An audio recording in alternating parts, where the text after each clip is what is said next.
Here I come. We are live right now. Hello, everybody. How's that? For those seeing the flashing at the bottom, that's just Jason. Yes. All right. We'll give everyone a minute to. Oh, that give them time to join. I know. What are you working on? So this is a section house in a place called Young Mills, Ontario.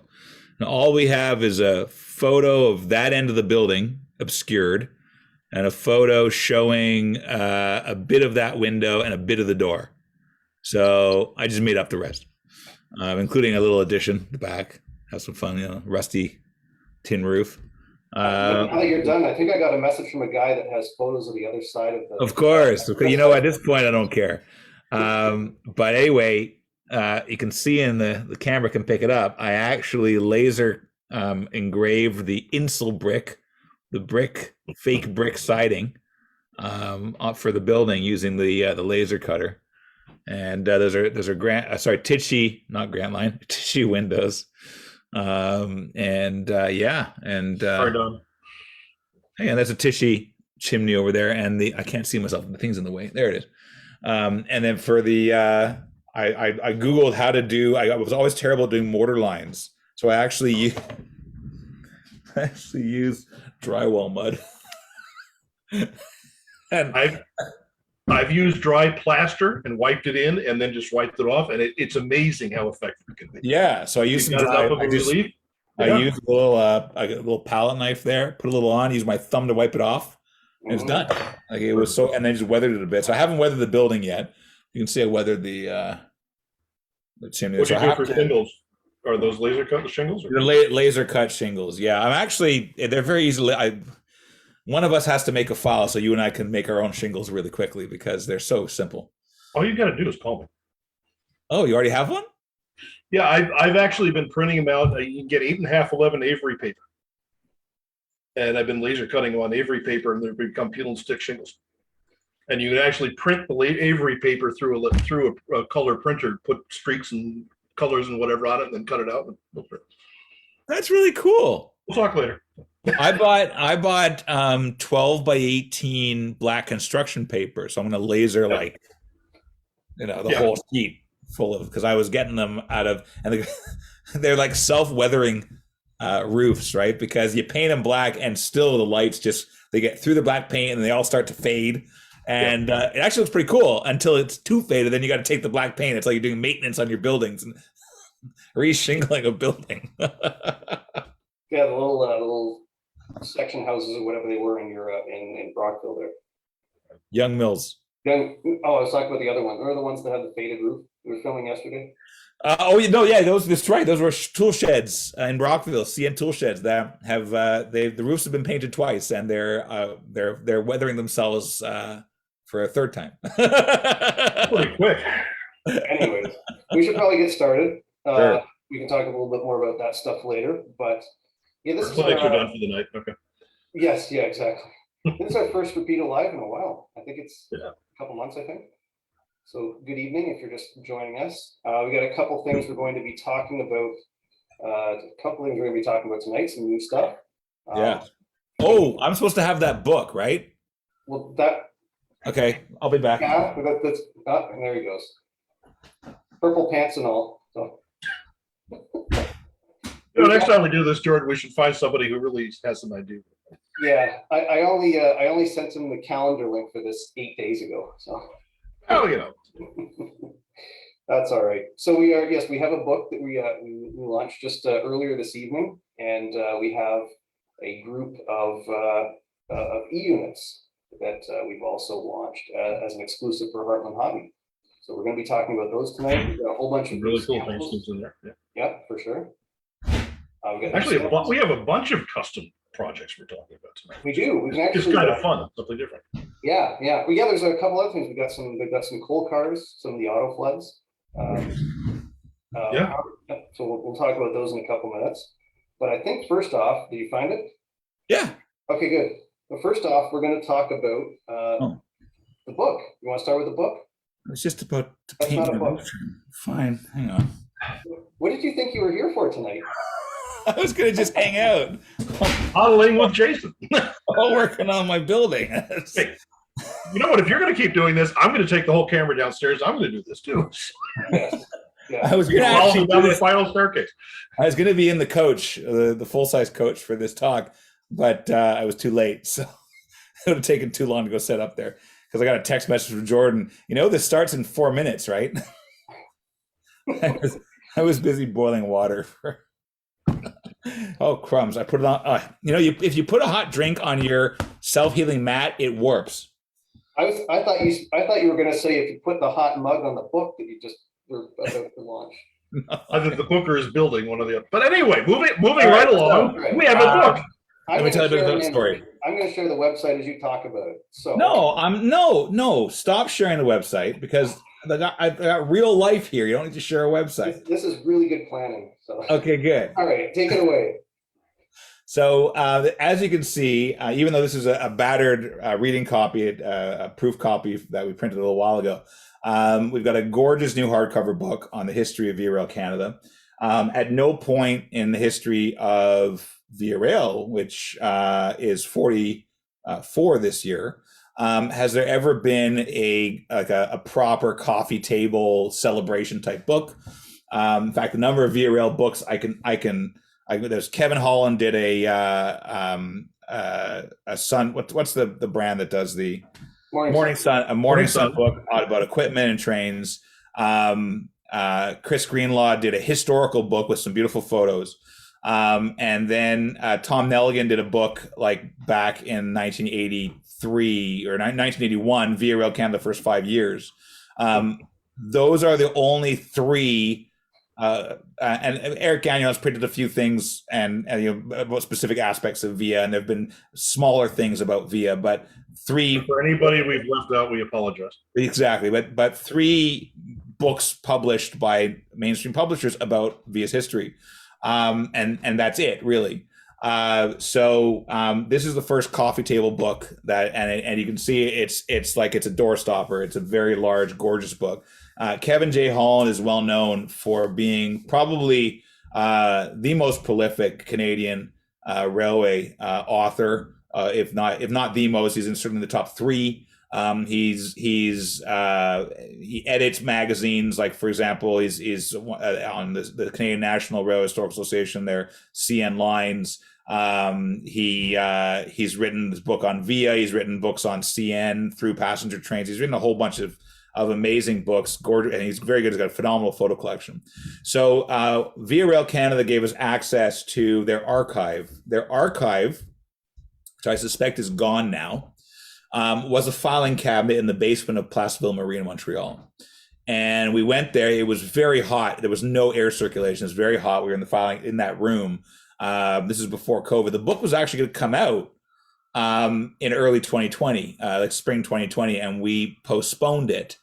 And then updated it and added to it because 2 years have passed, so you need to add some more information to it.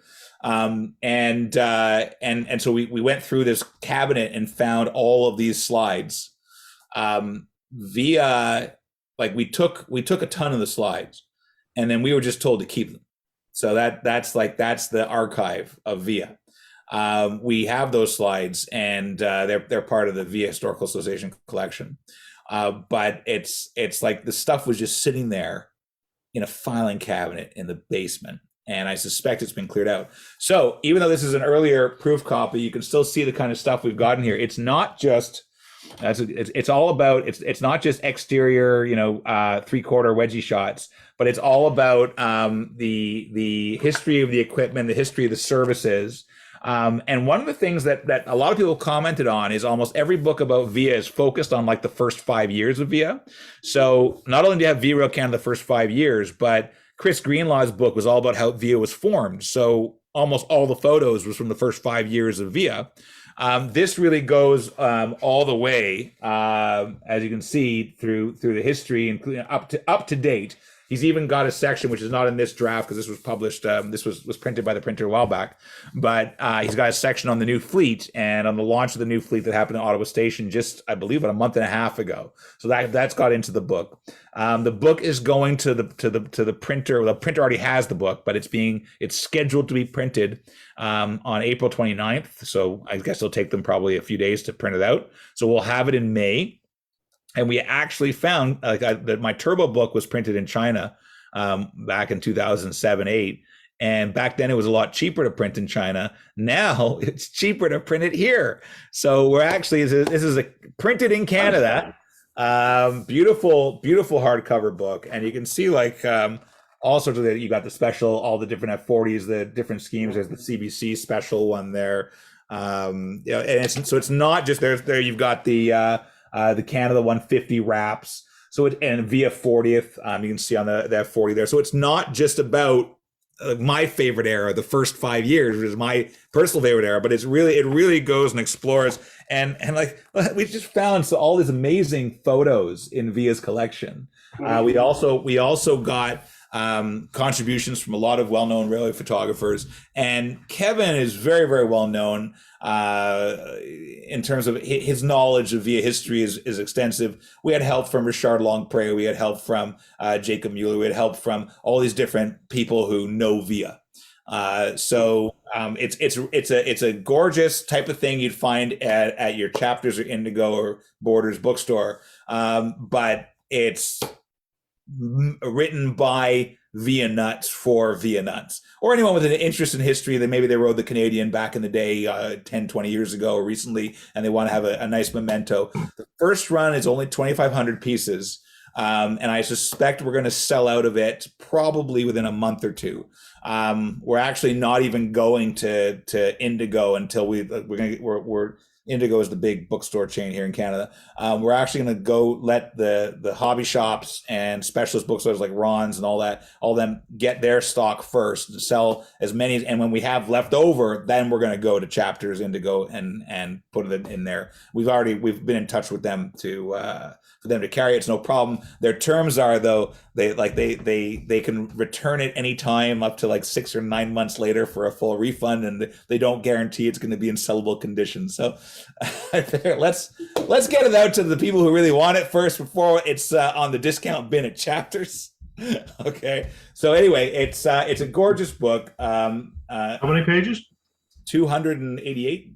Nice. And mostly color by the look of it. It's almost entirely color, actually. Yeah. It's almost now, is there any coverage of the new equipment in there? I know it's not in service yet. Yeah, I said it right at the end is the new fleet discussion. Oh, okay. Sorry, yeah, I missed that. Over 500 photographs, along with some reproductions of brochures and stuff like that. It's really stunning. Oh, and Joe Chianci, who recently retired from Via, but was very high up at Via, a manager responsible for their maintenance centers, responsible for the fleet renewal, responsible for all that, like the LRC rebuild program.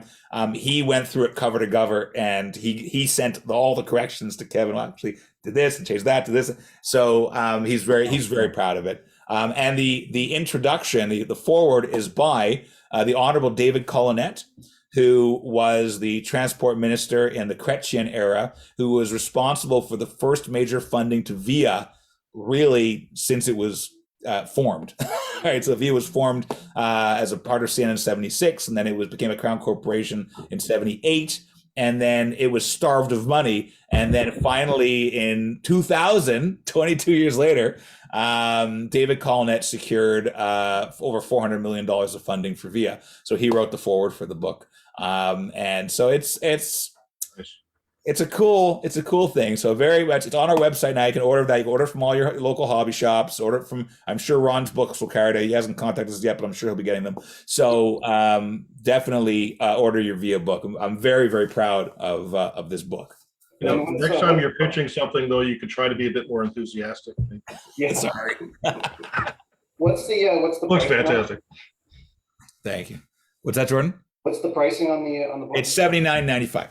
That's the it's not called MSRP in Bookland, isn't it? It's the list price, $79.95. Your store may sell for less.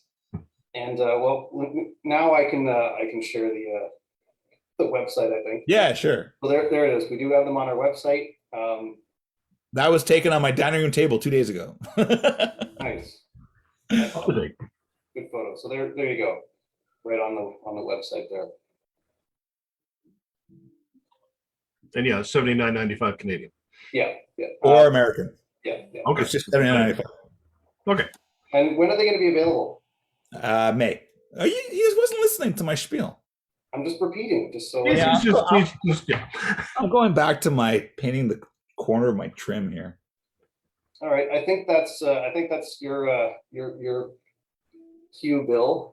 We're going to be talking next about a group of E-units. Right. We're kind of soft launched earlier this month by Heartland Hobby. They're exclusive to Heartland Hobby. So why don't I bring those up?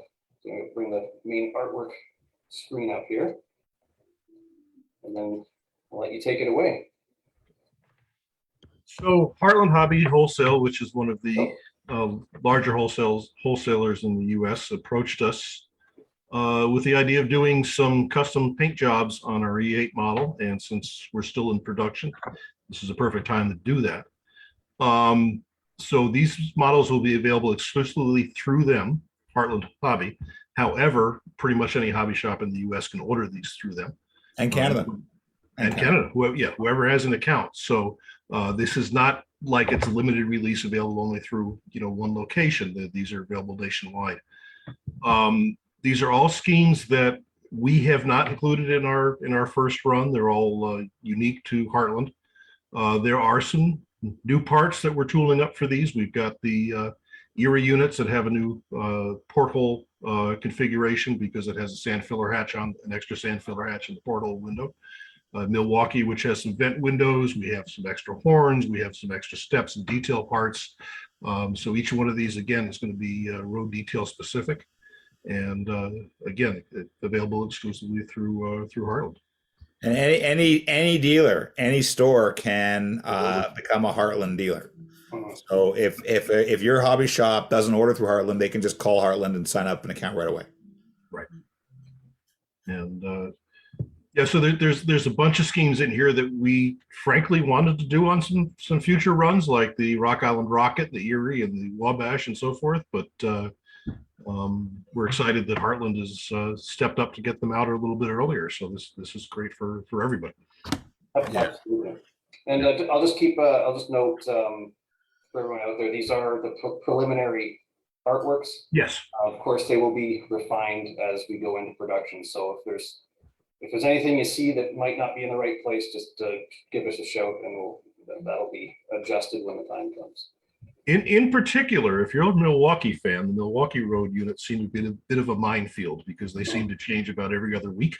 So we'd be welcome to any input on those.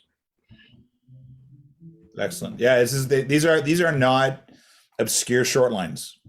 No. It's Erie. It's Wabash. Milwaukee, New York Central, Southern, Rock Island, the Pensy. I mean, these are not short lines. These are first tier road names. So we've actually we've got an initial number that they've committed to Heartland, but if they're overwhelmed with orders, they will increase the number. They've got until the end of April to increase their numbers. So it's a good idea if you want to get your orders in sooner rather than later. Make sure that you get yours. And contact your dealer. Yeah. And in terms of production, these are going to be tacked on to the end of the existing. They will follow. Right. So Bill, you can explain better than I can. Yeah. So we're actually the E8 project has been hugely successful, and so we're actually going to be bringing the Rapido units in probably in 2 batches because the factory just can't produce them all at once. 3 if you include the Amtrak 4316. It's actually 3 batches of right, which are well. That will be the first. You're right, and then so these will be after those and tacked onto the back end of production. So we've still got some time to, again, get your orders in quickly because Heartland has committed to a limited number of units. If they need to up that, they can, but they need to know that fairly soon. Yeah, exactly. I think this is the Milwaukee ones are the ones that I'm particularly looking forward to on these guys. Any reason? I love that there's it's A's and B's. I just think that's it's cool when you've got the AB or ABB or ABA set. So that's why I'm looking forward to those. And based on our sales of the Illinois Central and Union Pacific, a lot of people feel the same way. In fact, UP, we sold a gazillion of the B units of UP because apparently they ran like ABBB or something like that on their train. ABBBBBBBB, yeah, something like that. I mean, they had these huge lash ups, which is great. I mean, so, yeah.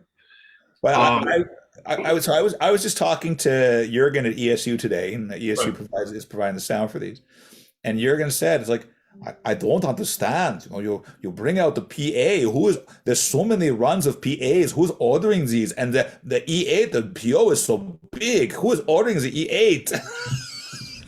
So many E8s. Nice impression, Jurgen. If you're watching, we apologize. Yeah.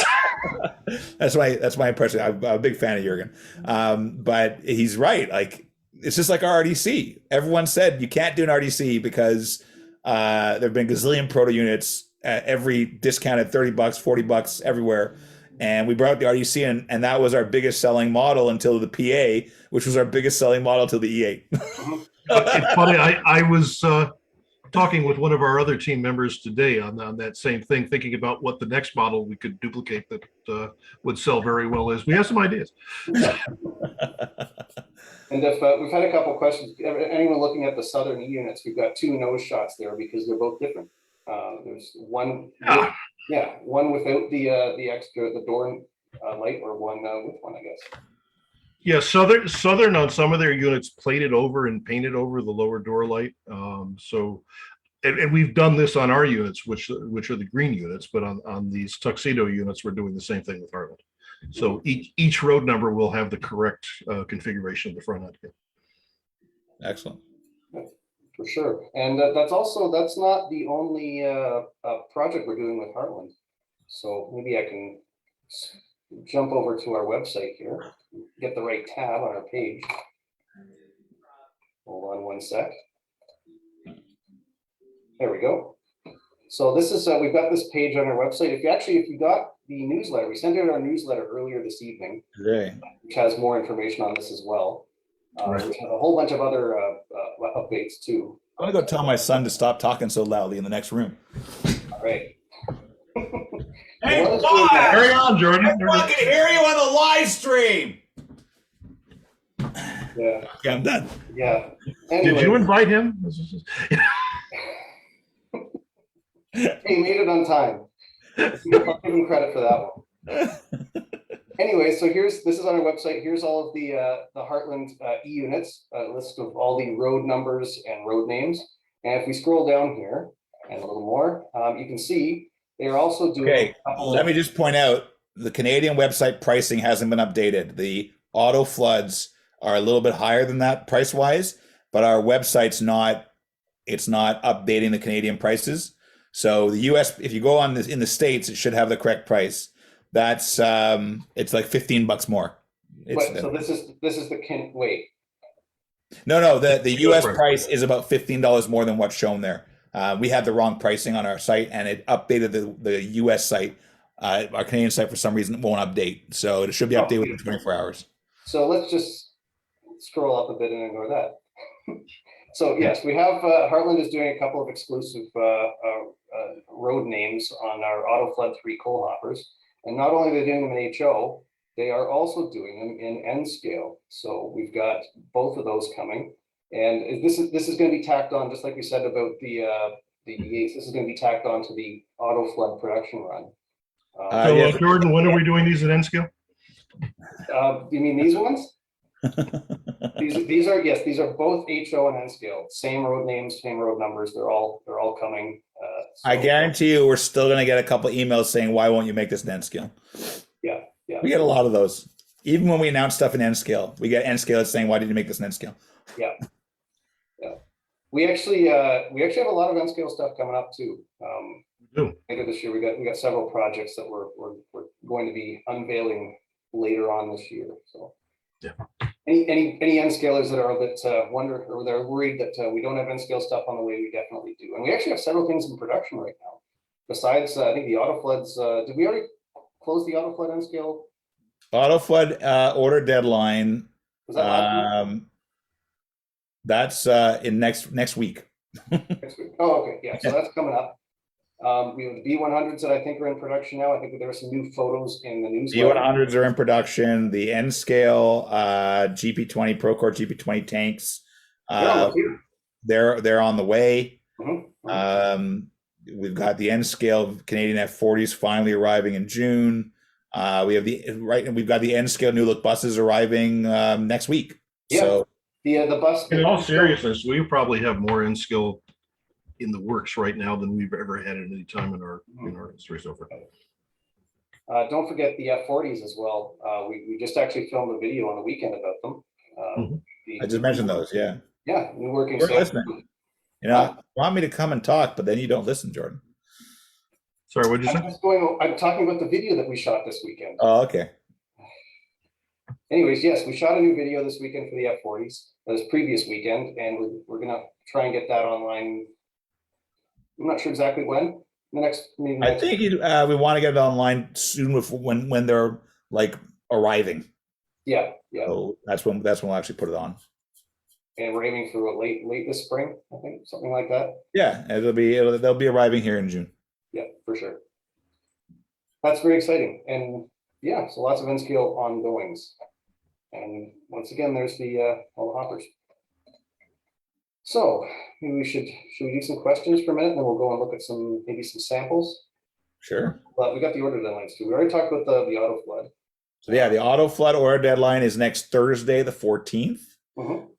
Honestly, Dan told me not to say this, but I will tell you, we're not at work on the 15th or 16th or 17th. So if you got your orders into the 18th, it's not the end of the world. But do try and get them in. Dan didn't want me to tell you that because he says, now they're going to stretch all the way in next week, but like the week after he meant. But yeah, so we've got those coming up. And the other big order deadline, Jordan. The bulkhead flat cars. Yes. So we've got the HO bulkheads. Let me pull that up. I've got the website. Sure. I think I've got that ready to go here. I do. So this is the HO Canadian bulkheads. You can see our first sample photos there. Got a couple of shots. These are almost how close are these ready for production? I guess probably. We need a new sample to film the video, so we're waiting for a new sample to film the video. And it's just because there were a lot of corrections we had to do in this one, and that hasn't arrived yet. So, but we know that the changes are very minor tweaks, so that's why we're confident closing the order desk for it. And these are really neat cars. We've got multiple different deck styles. We have different jack pads. I think there's 4 different jack pad styles. Yep, there are 2 different ends. You guys go nuts with the freight car details. Holy moly! Oh yeah. Right. Well, you can put these on your layout too. Yeah, they will be on my layout, definitely. Yeah. I love the multimedia aspect of this with the etched metal and the laser cut wood and the plastic and the wire. It just looks fantastic. There's also a version Really of the nice. metal deck. We've done it. There's a metal deck version, which is a separately applied kind of a steel sheet. Yep. That instead of the wood that we've also designed. So we'll be showing more of that once we get some better samples. Yeah, I mean, so we're asking everyone to commit to ordering them before we show them the video. But I think we've demonstrated our ability to do freight cars over the last little while. I have to tell you, we had a meeting. Rapido team had a meeting at Bill's house in January 2020, and we all went to Springfield. And we all sat around Bill's new living room because it was newly refurbished, expanded home. It was gorgeous, and we all sat around and had a brainstorming session, and everyone's quite shocked when I said, we got to do more freight cars, because before then I was really opposed to it. I thought the market was too crowded and we couldn't do so many, there's too many people making freight cars. So I said, let's do freight cars. Everyone said, sure. And that's when we decided like our first dozen freight cars was at that meeting.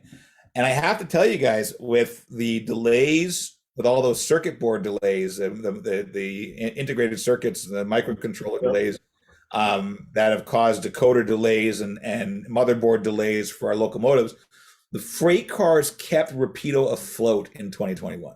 And we've just heard word that there is a new batch of circuit delays now, which is going to delay some of our locomotives this year to the point where we may not even ship some of our targets for our fiscal year ends October 31st. We may not even make some of our target because of those delays. And the freight cars are saving our tushies. So thank you to everybody who has ordered our freight cars. Thank you to everybody who has sent in or contributed to the freight car with research and blueprints and all that stuff. We really appreciate it. And we are going to, the word is redouble, because that's what it's a silly word, but we will redouble our efforts to bring out even more awesome freight cars. Oh, we have all sorts of ideas. Oh yeah. And how many we've done how many freight cars in the last year? Like all new too. Well, I haven't counted it. At least a dozen. It's got to be. Yeah, a lot of freight cars. I think at this point we all have at least 5 or 6 freight cars in advanced stages of design and production. Yeah. So yeah. One thing to note that this, well, it is a Canadian freight car, and I'll get to all the road names in a second. It's not just a Canadian freight car, because BNSF bought a lot of these secondhand. So I think, I don't remember what the exact numbers were, but they bought a whole bunch of these. I believe they were the ex-BC Rail. Someone's going to probably correct me on that. I understand there's a lot of these still in service. Oh yeah, they're still around. Well, and they're a car that gets cross-border all the time too, because of the lumber loads and so forth coming down from up north. So yeah, absolutely. Can you double click on a BNSF photo so we can see what it looks like? Sure. Well, before I get there, so just for a rundown on all the paint schemes. Oh, sure. Okay. We've got CP in both the black and the action red. We've got CN in the little brown, and 2 different versions. So there's just CN and CNIS, which is the international cars. BC Rail and British Columbia Railway with it spelled out. 2 different versions of that. BCIT being one of them. Go to the next page. There's Ontario Northland in the yellow scheme. There's the BNSF car there. So, can you open it up so we can look? Yeah, look at that. Yeah. This isn't getting bigger than that, right? Can we make it bigger than that? Oh, there we go. Yeah, there we go. And these were late 90s, early 2000s repaint, somewhere around there. Yep. Again, all these images are up on the website, so anybody can go up and take a look and zoom in. Sure. Plus, we also have the BNSF patches. So these are the ex-BCR cars. Click on that. You can see the BNSF patch on the on the frame, on the side sill. There's something about patched freight cars and locomotives I love. I don't know why. It's neat. Yep.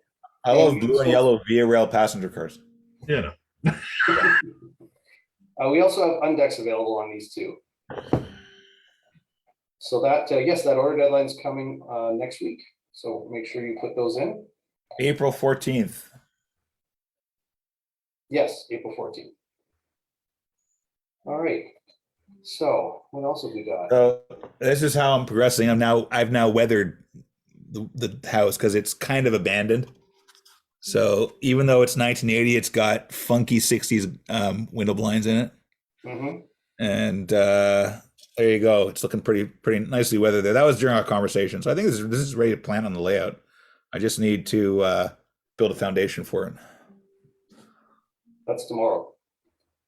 I doubt I'll have time tomorrow. We have a big Kahoot tomorrow at our team meeting. We have Rapido has a team meeting every Friday, 11 o'clock. We have a full team meeting, and we often do Kahoots. And seeing as I got virtually every question wrong last week on Jeremy's movie trivia Kahoot, it's going to be random stuff Jason knows Kahoot. It's going to be clothing styles of the mid 1970s. You know, I think I've got some artworks I got to finish up for the UK guys tomorrow morning. And WKRP technically is the late 1970s. You're wearing purple, navy blue, and brown. That's like the inside of an Amtrak car from 1972. Yes. Yeah. So this would be more of an aubergine. Hang on, I'm gonna take over the share in a second. Hang on a second here. Here we go. Please don't. What are you going to be sharing? Please tell me it's something to do with model trains. Absolutely.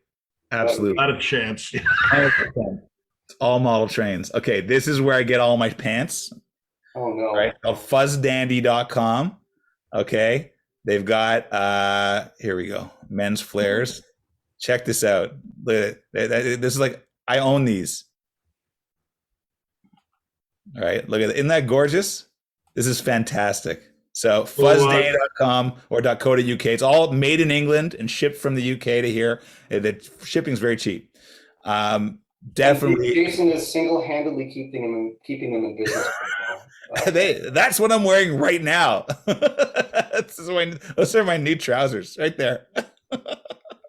I don't have. Do you have the belt buckle? I mean, come on. I don't have the belt buckle, nor do I have the funky green tie. In fact, and I weigh twice as much as this guy. So anyway, but highly recommended. Fuzzdandy.com. When I was a teenager finding bell bottoms, I just scour every used clothing shop, and I'd find like one pair every 6 months. And now I just order like 4 pairs at a time, and they arrive. This is the internet age. It's wonderful. Right. Anyway, let's talk about PAs. How are the PAs coming along, Phil? Are they getting close to shipping? I know. Well, yeah, they're cranking along on production. We are waiting, as Jason mentioned, for decoders. So we have about 60% of the decoders. So the first 60% of the PAs are leaving in the next couple of weeks. Nice. Okay. Yeah. And the other 40%, Jürgen told me we'd have them in mid-May. So they'll leave in early June.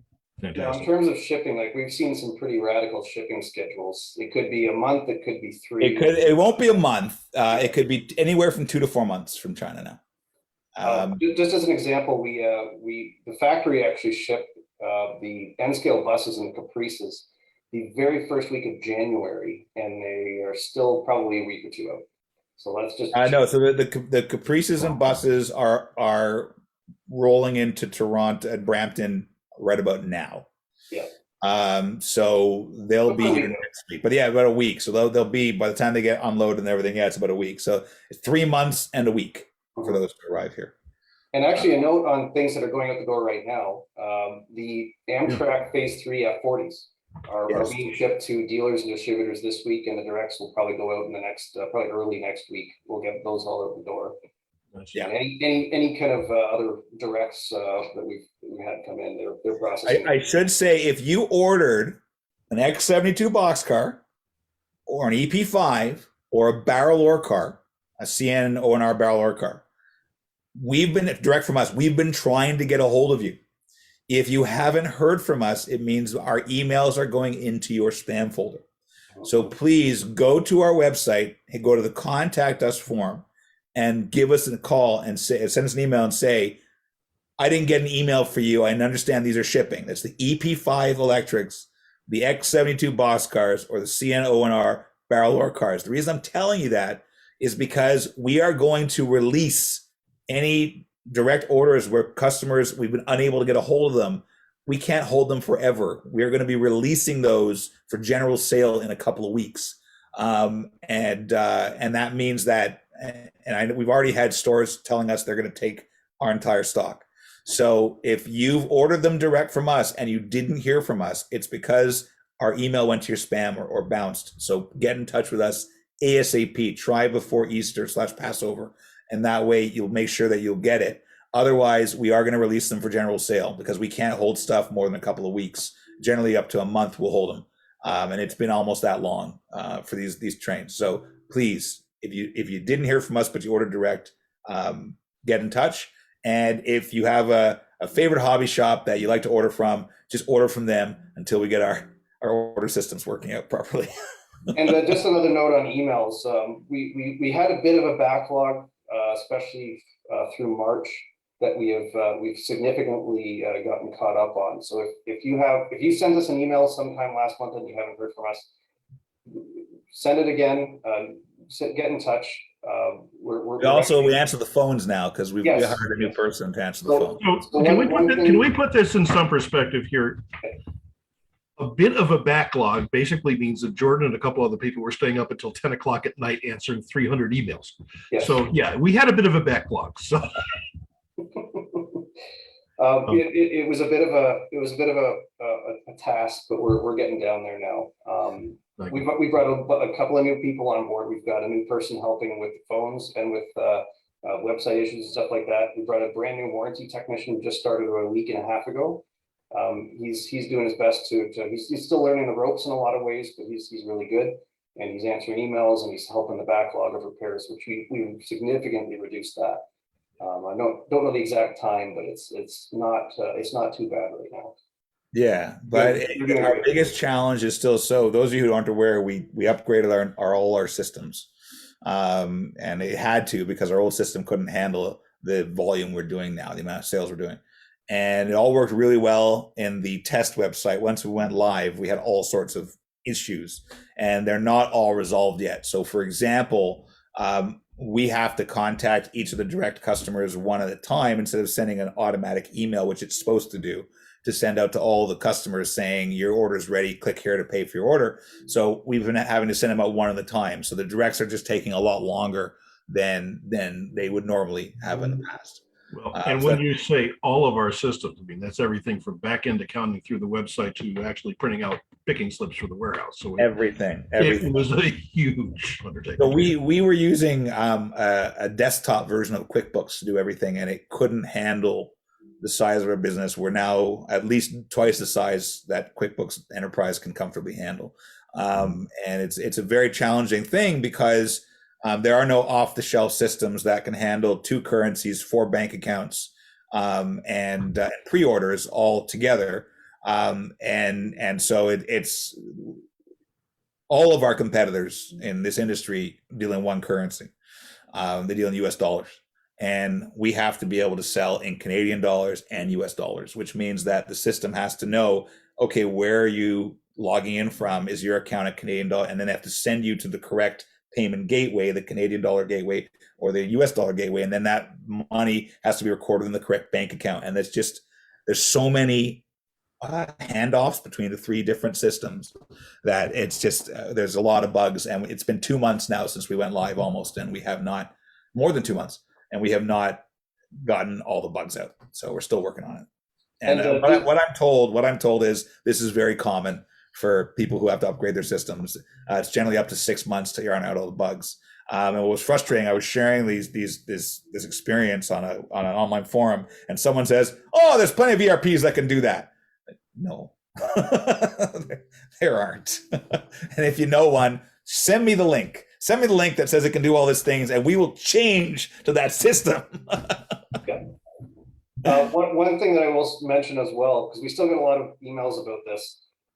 If you're seeing weird things happening on the main page, your browser is probably showing an old version. Clear your browser history. I answer emails about this almost every day. Clear your browser history, and that should fix any. Yeah, and that to me is a problem with our website provider. People shouldn't have to clear their history. No. It's happening, and that's another one of the things we're trying to solve. Yeah. Well, I think part of it too is that we're constantly trying to fix things and make upgrades, and so it's just not keeping up with. Yeah, right. It will get better. So I said to Dan today, because we were putting up the pages for the Heartland exclusive, and I said, okay, so has it been solved yet? Can we add a download link to get the PDF sales sheets for those Heartland? Nope. How long has that ticket been open with the website developers? Oh, about 4 weeks. What I said, why don't you just put a banner at the top of the page? You can't do that. Okay. Anyway, do we have any questions? We're good. That was answering a couple of questions. Let me see if I can find another one here. Actually, while I do that, I'm going to put something on the screen, and I'm going to let Bill talk about it because. Oh no. No, it's something good. So it is the New Haven County car for samples. Oh right. And there we go. Oh, beautiful. That is beautiful. You took these. Is this Chris Adams layout? This was my buddy Chris Adams had a op session the other night, so I went down a little bit early and we ran these around. And so these are the first samples of the county car. They're the first injection samples. They're all of the usual disclaimers, subject to revision and so forth. But honestly, they look really good out of the box. And, the other side of the car. Well, that's a different car. Oh, different They're cars. both county cars, That's but the one that doesn't have the baggage area. This is correct. why I let you talk about it, because I don't know much about these. Yeah, go to our website because it actually lays out all this stuff. These cars had multiple different versions, multiple different interior configurations, and yes, we're doing them all. So yes, you've got this is the one that had the roomettes here at the end here, the compartments, and the other one has a baggage area, so it's basically a combine. We'll have multiple interior configurations with different seating configurations, different partitions and so forth. So all of that information is on the website. But we're getting close to closing the order deadline on these too, and finally getting them up into production. May 16th is the order deadline. Yes. We have a number of different paint schemes we're doing on them, and the New Haven Historical Society, Inertia, also has a number of schemes that they're doing, and the McGinnis cars in particular that they're doing exclusively. So McGinnis with skirts. Yeah. Right. Go to our website and take a look, and there's links to all of that. And yes, Chris really needs to get some ballast down. We've been after him, but Not that hard. Progress. Well, he's trying to figure out colors and textures, and it takes a while. One note. It's a really cool layout. Really enjoy it. One other note about these: if you're this. Yes. Sorry, it's a Scenic Express number 40 blended ballast. Okay, that is so lame. You're using a commercial product. Yeah. Right. What he's working with right now is actually stone that came from Tilcon Tomaso's quarry, who are the people that provided it for the New Haven Railroad. The problem is we're trying to figure out what screen to actually gives us the best just buying it off the shelf. That's come on. Anyway, I think he's got it pinned down. I'm getting my layout ballasted in my lifetime. I think he's got it pinned down now. But it does, what isn't too much of a stretch of the imagination to see you like underneath Counter Street, just like digging through the ballast, trying to find the correct sample, and then grinding it up by hand or something like that. There you go. So, I have at least 6 gallons of this stuff. Yes. It also makes great weights for holding down track and so forth when you're gluing. Getting back to the county cars for a second, yes, please. I'm just going to do a quick plug for Amtrak modelers. We're doing these in Amtrak. And not only that, if you're modeling Southern Ontario along the old Canada Southern, Amtrak ran these on the Niagara Rainbow for a long time. Well, not a long time, but probably until the 40 years. They ran them for 40 years. It was actually a very short time. So, but it was a long trip.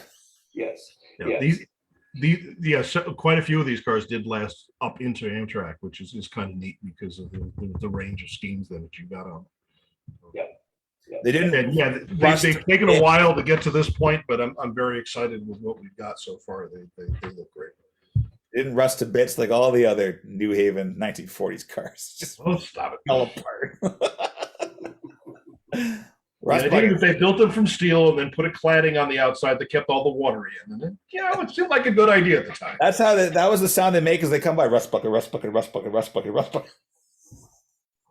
Well, there go our county car sales. Well, hey, everyone, I recommend when you get your county car, then get some lovely pen pastels and weather the snot out of them. Well, paints work well too. In fairness, I remember when we did the Osgood Bradley cars, I had several emails from people saying, "Will you have the water in the window that sloshes back and forth as the train goes?"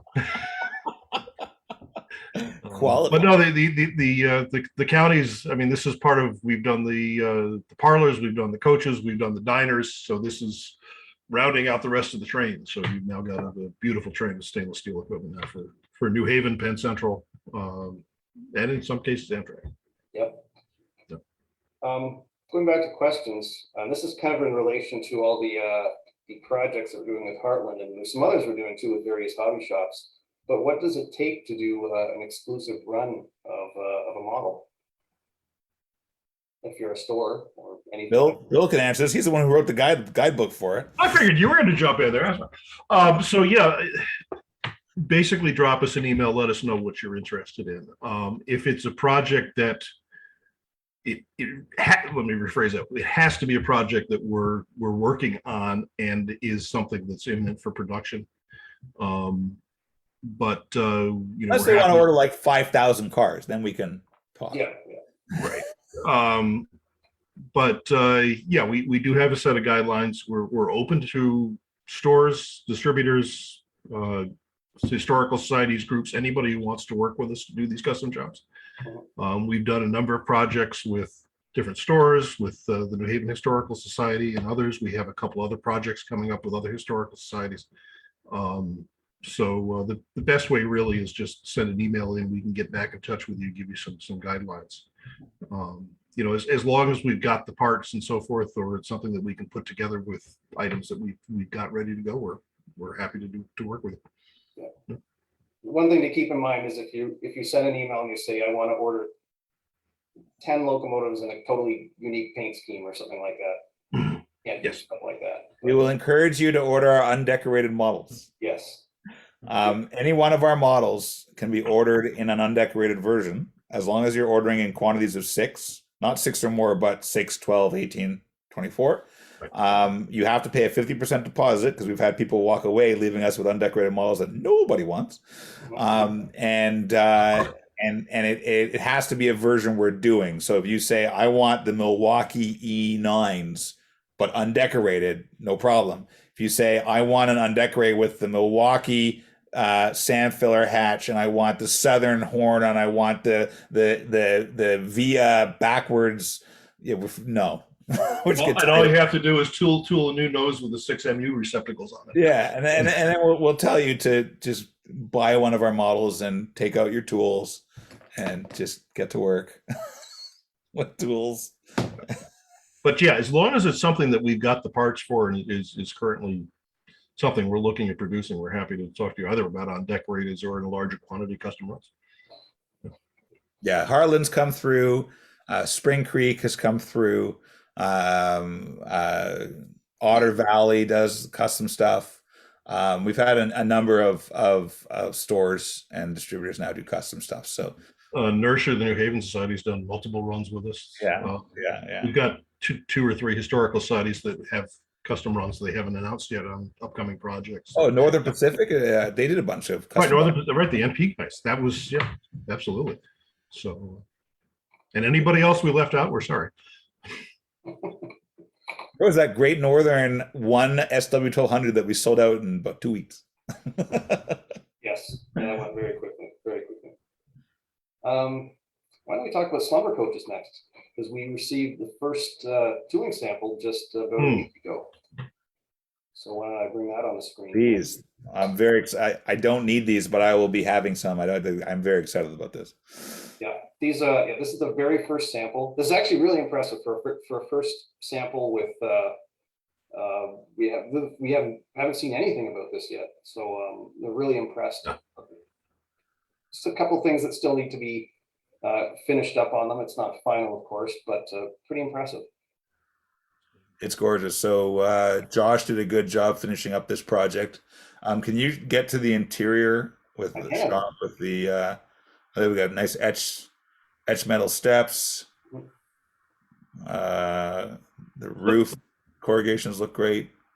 You have an underbody shot on this? Because I do. I working for so many years now with Rapido, I tend to get jaded on this stuff. But let me just show. I want to explain this photo. Okay, so what you're looking at is the handle on the roomette door, bedroom door. Sorry, it's a bedroom. It's not roomette. And the way that this is a very, very clever design. So the way that we've designed this is that the walls, the 2 interior walls with all the doors in them, are actually separate parts. So normally when we make an interior, I've got one right here. Hang on a second. Jordan, why don't you stop sharing for a second so I can illustrate this? Crash. Boom. Hang on, I think I have a coach interior. There we go. Okay. As he goes into the archives. Okay, this just happens to be a turbo train coach interior. So often what we do is the interior parts this case, they're separate parts, but they're often molded into the floor. And this is what most manufacturers do. We did it separate because this one has a luggage rack in it. But so the way that the seats are all separate here, but the way that the mold moves, it opens and closes like this. So you can do details on the floor. You can do if you look closely on the bathroom, which is the one in the foreground there, you can see that we could actually turn it around. You can see that we can sort of give the impression of a door by having it go a little. You can't really see. Oh, yeah, you see there. So it gets thinner at the door, right? And then you got details on the bottom. There's your toilet and the sink and everything. But you can't do door handles. You can't do like roomettes on Bud cars have pulled down sinks. You can't do that kind of detail because the mold, it's called the draft angle. I think no, it's not the draft. It's the slide direction of the mold, right? It goes open like closed like this. And you can't do that detail because those walls are separate parts. We can do those detail, but most importantly, we can also decorate the detail, which means that all the little fold down sinks can be printed silver so that when you look through the windows, you'll actually see it's like a real sleeping car interior. Could you hold that back up again? Is that yet another car that we've done where you put a full toilet interior and you can't see it from the outside? You cannot see it. There was no window in the toilet. There it is. Yeah, okay. Fine. I just check. Yeah, I love the turbo toilets. The water was it blue or green? It was green. Thank you for sharing this. Now moving on to back to the Slumber coach. Let's go back to the Slumber coaches. And occasionally the drinking water was orange. There we go. Yeah, you can see all the disc brake detail.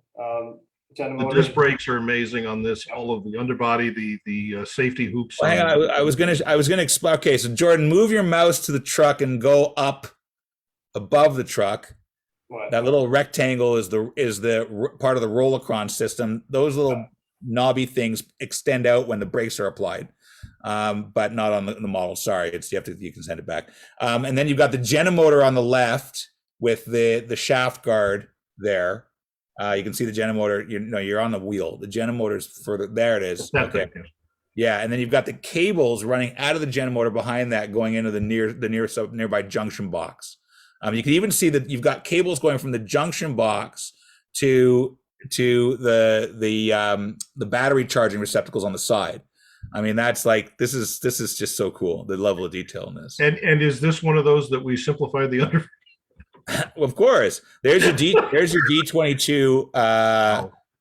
your D22 brake equipment. So you've got your combined. Point to the cylinder. That's your combined reservoir. And then as your control valve is the big blobby thing to the left of that. And then you can see there's the relay valve is behind, and the quick service valve is on the left. In that massive stuff. And we even got, if you look at how the way that Bud hung equipment, you can see they've got these big sort of go above the cylinder. You can see there's a triangle. Yeah, so they would hang equipment off these rods. So you can see there that we've done that too. Yeah, let's go look at more underbody stuff. I love this stuff. And there's battery boxes. This is steam heat equipment. So you've got your steam regulator valve sticking down in black in front of the water tank. Yep. So there's your Rollicron. If you look to the left, the little box just to the right of the truck, that's your Rollicron control box. Yeah. And that's part of it's like a very primitive anti-slip braking system is the Rollicron. Yeah. Oh, look at the bottom of the truck. Really nice. Now let's see. Do you have a photo of the AC compressor unit? No. Okay, you don't. I don't know. Is there one? I can see the bottom of it there. It's just above the two air reservoirs. But it's cool like that. We even make our compressor unit in several pieces, and we have pipes coming out the back. Isn't that amazing? The level of detail. So this will look great when it derails and falls down your embankment. So love this it. is a really neat shot. That shows you the interior lights. We're still kind of adjusting the intensity. Yeah, they're too bright. They're too bright right now. That's going to be toned down. But you see, we still haven't figured out how to put a light switch in each room yet, but we are working. But you can see every seat is a separate piece. So once again, we didn't just if you compare ours, there is another Slumber coach on the market, and the whole interior is like one piece. Not NARS. Every seat separate. That's beautiful too. There's another one. What are we thinking on timing on these? Where do you think this is? Well, the order deadline's May 16th, so we're just going to get in production over the summer, and they could be here by the end of the year. It depends on shipping times, but we're making them at the new MLW factory. Zoom in. There's your AC compressor unit. Look at the detail on that. I mean, it's just it looks so fantastic. That's a Train AC compressor unit, which is interesting because the condenser unit is not a Train. It's not a Train I recognize, but TRANE. Sorry. Oh yeah, you can see the armrests on this, and that very small fold down toilet cover for the narrow tush toilet. I think that's what it is. I'm not sure. I have to check the drawings. And these also these roll really nicely. I was testing them on the layout, and they're very, very nice. Also, the capacitor for the lights too, like our other. Yeah. So we'll have it. We're gonna make a video with this sample. Josh is coming to the office next week. Oh, Jordan, Josh told me to tell you he's coming to the office next week. So you have to film the video when he's there on the Slumber coaches. So Wednesday. I guess so. If that's Wednesday or Thursday. No, I think it's gonna be Thursday because I'm he seemed to think it was early next week, so you better talk to him about that. Yeah. Hang on. Everyone wait. We're going to do our meeting planning right now. Moving on. Yeah. I can always take them on the Coast Starlight next week. So. Nice. When are you leaving? Next Friday? Thursday night after work. So then, so Josh is not coming to film video on Thursday. You're going to be all like, I'm leaving.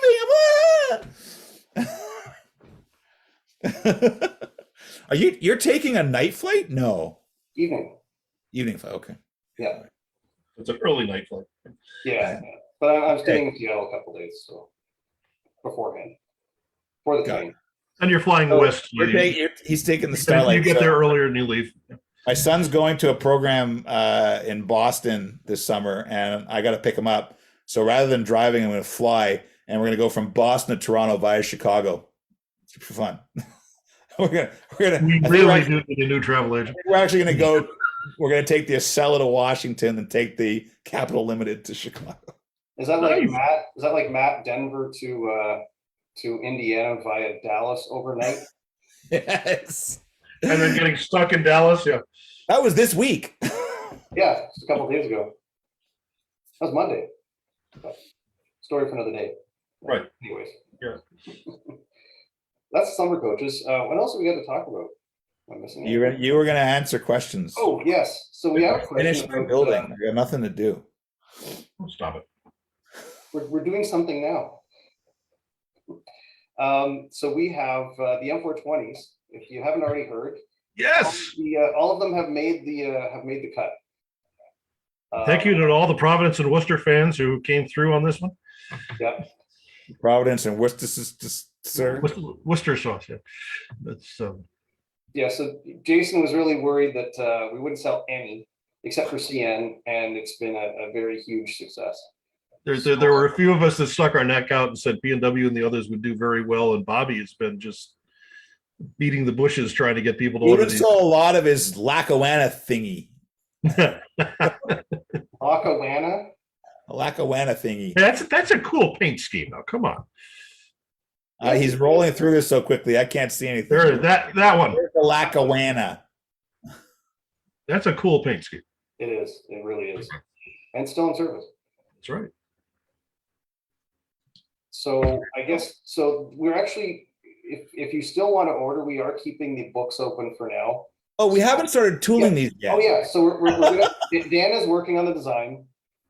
He's got a lot of work. Let's back it up. The CN ones are in tooling, and we'll have them soon. We weren't going to start tooling the BC Rail and B&Ws until we knew people wanted them. And now that people want them, we're jumping right on it. Yeah. Yeah, exactly. Right. And in terms of the deadline for the CN units, we're actually keeping that open until June. June 15th. Yeah, so hopefully we'll have a sample. I think we should have a sample before then. Yes, we should. June 15th. The reason we're keeping it open is we have the Canadian dealer open house on June 13th. So we thought it's a Canadian diesel. Let's keep the order desk open until June 15th. And that's always an exciting day. We always have some. We haven't done it since 2019. I know. We've got some big announcements to make. And Bill, you should talk to that guy that we were emailing with so that you can come too. Yeah, I'll leave it at that. Just before we go move on from M420s, just in terms of the CN units that are still, we haven't reached that deadline yet. We have these are all the 3500 rebuilds, 3500 series. They got ditch lights, a couple other detail changes. We've got, and this is good from about 86, 87 onwards. So we got CN in the Is it that late? I thought they were earlier than that. It was 86, 87. Sure. Okay. I don't know. There might be some earlier ones, but you should check the masterclass. Yes. It's available on our website. And we also have two different versions of the North America scheme with both the big and the smaller logo. So exciting stuff. That was a terrible paint scheme. What, North America? Oh, it's awful. The one that looks like a piece of paint just falling off the side. Yeah, that one. Oops. I want to see how the. I'm not going to share the screen this time. You did that once with your emails. Remember the time you shared your emails on screen during a live stream? Yeah, I remember that. How do you use this? I want to see which one is doing better, the North America or the stripes. Let's have a look. Stripes in North America are almost exactly the same in terms of, but yeah, there's more numbers than stripes. So stripes are actually totally outselling North America. Now, keep in mind, because North America sucks. Keep in mind, as we always say, most of the orders don't arrive until the deadline day. So right, yeah, we've got a lot of people ordered by the early deadline, which they didn't have to. Yeah. Well, that's great because that meant that the BC Rail and the P&W and the others happened. So, mm-hmm. Oh yeah, yeah. I don't know, how did that hockey stick B units, the 2 B? Oh, we sold a bunch of those too. Wow, people actually ordered the 2 B units. Sure. Yeah. I think this is about the point in the live stream when I remind people to please follow our delivery schedule, because half the questions are, when's this showing up? When yes, that showing up? Yes. And we always spend a lot of time on emails saying, when's the bulkhead order deadline? When's this going to arrive? When's that going to arrive? But Jordan, you're not sharing the secret product delivery. Yes, we keep a secret one.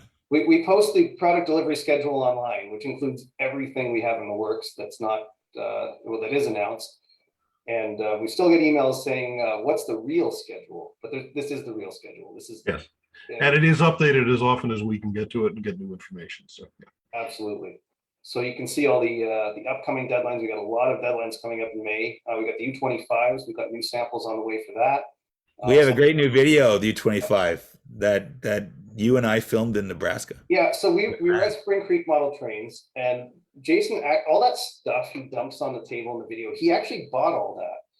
So we're doing he's walking around. We're filming a portion of the video. And he just I had one Rapido box by mistake that went back on the shelf. Yeah, so that one was hand broken by Jason if you bought it from.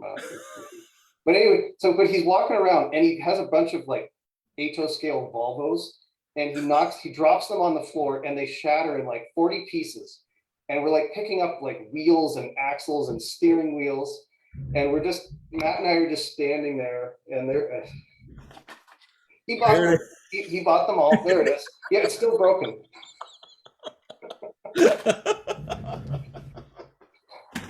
Moral of the story is, if you have a hobby shop and Jason walks in the door, you need to send somebody with him right behind him. And we only filmed it once. Like, I walked in and I just dumped all the stuff on the table, and the 2 U25s went flying. It was pretty funny. You're lucky that's the last show they're going to probably do. Well, it's also the first show that they've been doing. The first and only. I think they're the only. If you pause the video, you see them both like scattered on their sides underneath all these boxes. Yeah, they I think they did show up at Denver, but they had significant wreck damage from a rollover. But if you do come up to our booth at the shows and say, "Where's Jason? Why isn't he here?" This is a big part of the reason. Yes. But I anyway, try not to let him near the toys. He's just too distracted. They didn't have ADD when I was a kid. So I never got diagnosed. Yeah. Anyways, getting back to this really quickly, this is our complete schedule of everything that's announced. I don't know if Dan's updated it today yet or not with the new stuff, but it shows you exactly where everything is in production, in design, in transit. You can see the bi-level commuter cars are the first batch is arriving in May. That was actually just recently updated. Some of these are a little optimistic. I think I have to send Dan the a new list. There's no way the 4316s are coming in second quarter because of the Dakota delays. Couple of things. The second quarter is over in like 8 weeks. Yeah. So I think that the real delivery schedule is slightly later than what's shown here. The real secret for locomotives. Yes. Yeah. Of course, there's all our N-scale stuff and our HO vehicles. Right. So yeah, just make sure you bookmark that. Bookmark this on and check back if you're looking for an update on anything. Just have a look there, and you'll have the latest update. So Any questions for us to answer? Yeah, Isn't Bobby hiding in the wings, feeding you questions? Give me one sec. So, 43 Amtrak 4316s. How close are they? That's going to be the first batch of E-units. How far off are they from leaving? They're painting them now. They're working on so it looks like the chassis are well along. They're working on the body shells. Chassis are done basically. Yeah. That will be the first batch out. It depends on basically when they can get the decoration finished and when they get decoders. So pretty soon. They're going to be all sitting. They're going to be all sitting in those blue trays within a week, waiting for decoders. Right. And then however long it takes them to get to here from there. So. Yeah. So once the decoders arrive, they have to install the decoders. Then they have to test them again to make sure everything works properly. Right. So they're testing the chassis with no decoders. We got little videos from Colin with all chassis going around the track. But realistically, what do you think? The end of June, beginning mid-July, somewhere in there? I think they're going to leave the factory. My guess, optimistically, July 15th. And then if it takes 2 months to get here, they'll be here September. If it takes 3 months, they'll be here October. If it takes 4 months, they'll be here November. So it's very frustrating. As I said earlier in the broadcast, those of you who weren't here, our fiscal year ends October 31st, and we were relying on these arriving in 2022. And because of shipping delays, they may not. They're too big to send by air because they come in a big wooden box with it's got a certificate, it's got some pins, it's got a nice etched cover, and the locomotive alone weighs a pound. So so to send it by air would cost us, no exaggeration, between $60,000 and $80,000. So we can't afford to send them by air. They have to go by ocean. So they're just going to arrive when they arrive. We'll see. N-scale stuff, locomotives, we can often send by air because they're small. But this is like larger than a standard locomotive box. We'll keep the next newsletter. I'm sure we'll have another update on it as we get closer. So keep an eye on the newsletters and the website. HO turbo train. Now that's a couple of people asking about that. Now, realistically, we've said that's going to be quite a while off. The order deadline is June 15th for the HO turbo train. I can get one running if you like. It's over there. That's going to go in production, and that's the factory that generally delivers 1 or 2 projects a year. So they deliver the steam generators. Now they're delivering the Bud baggage dorms and Manor sleepers. So they'll go into production later this year, and I imagine they'll arrive sometime next year. Definitely next year. So I don't know when. It really also depends on how big the orders are. So I'm hoping that we're going to sell a lot of them, and the bigger the orders, the longer it takes to produce. Now, once we get through those and the turbos and the Manors and baggage dorms, do you see us doing more of the CP Bud cars? Oh yeah, it's just we could easily do 4 production runs a year from that factory, but they've got so many clients and they're not a very big factory. So we only get 2 deliveries a year out of them. So it's just going to take time. Just look at we've got the Angus vans that they've been in production. The Angus vans, yeah, we asked them to. We put the Bud baggage dorm and the Manor sleepers ahead of the Angus vans because the sales were 3 times that of the Angus vans. So that was important to get in production first. The Angus van sales were quite slow. They've picked up since, so they'll go in production around hopefully in the next month or 2, and then the turbos will follow those. So we'll see. But the story is, we filmed a video of the turbo last month, was it, Jordan? When you, Jeremy, and I filmed that? Yes. Early March. And I have my turbo I've been running very reliably, even though I modified and worked on it, got it running. Turbo 1, not the Turbo 1, yeah, it's from 2008. And it's all weathered, it's gorgeous. And Jordan commented on how it's making a bit of a thumping sound. So I tried to fix it. Well, that started 2 weeks of repair. I ended up changing the chassis, changing the power truck, changing the plug at the end, rebuilding the whole thing. And not only does it still thump, but I can't get a good electrical connection. So you, Jordan, ruined my turbo. Hey, but I'm not the guy that CA'd the gears together in the gear. It wasn't the gears. It was so I did drop a little too much C on the axles, but because they're all splitting, it's a piece of junk. So I didn't say that. My other turbo that I worked on, like, I don't know, 6 years ago or something, and then gave up because it never worked. It works beautifully now. So I have one. If a drop of that CA gets on one of the gears, it will cause a thumping noise. Yes. But I've got new gears and new wheel sets, and it's still thumping. It sounds like a helicopter. We had that problem when we were filming the Turboliner video. That was a 2-hour film shoot that took 10 hours. The Turboliner was thumping around Jason's layout. So it turns out there was a piece of Kleenex stuck in one of the gears somehow. Oh, because I think it would have been wrapped in Kleenex or wrapped in paper towel, and a little bit of paper towel got into the gear. Thump, thump, thump, thump, thump, thump, thump, thump. Yes, we did not. We thought that would be an easy solution with the United Aircraft turbo. It wasn't. Yep. Got a question about the 5820s, the Procore 5820s, and I can actually show some production photos that I'm allowed to show. And Jason's out. All right, let me show these photos.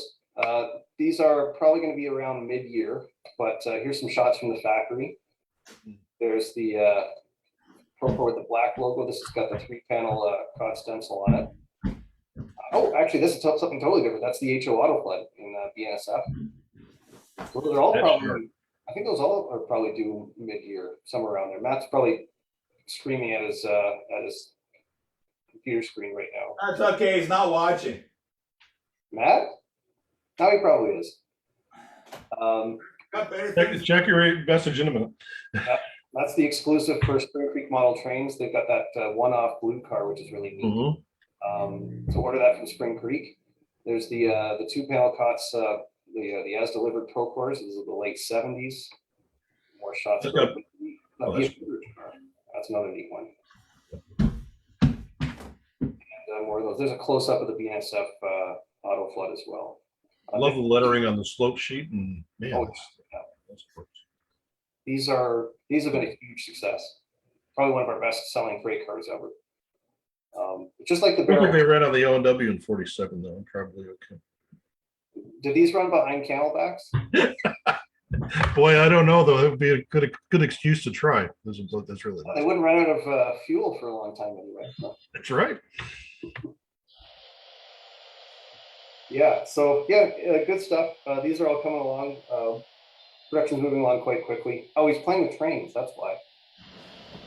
I'm running my turbo, the one that works now, but it's not weathered at all. I have to weather it. You know, there's a company coming out with an upgraded version of that. I finally got this one working. Hang on. I'm about to have a cornfield meet with the FPA4. Oh, cool. That's a train from the other. We were running that yesterday. We're doing some. We were doing another video on his layout yesterday, so we had FPA4s and stuff everywhere. Blue and yellow cars running around quite nicely. We've got some really neat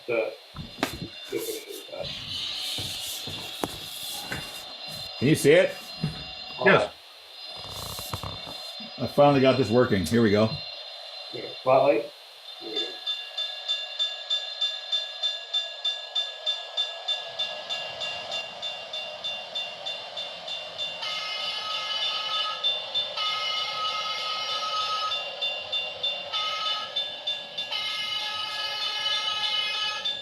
Your crossing flashes are broken.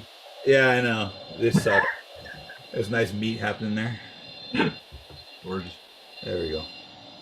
Yeah. Hey, while we're looking at this, I just got the newest callback rag this week, and there's an ad in the back that some guy has his layout next month on it. Is it? Oh, seriously? Can you share that? 'Cause I haven't got mine yet. Huh? I gotta cut that thing up. It's too loud.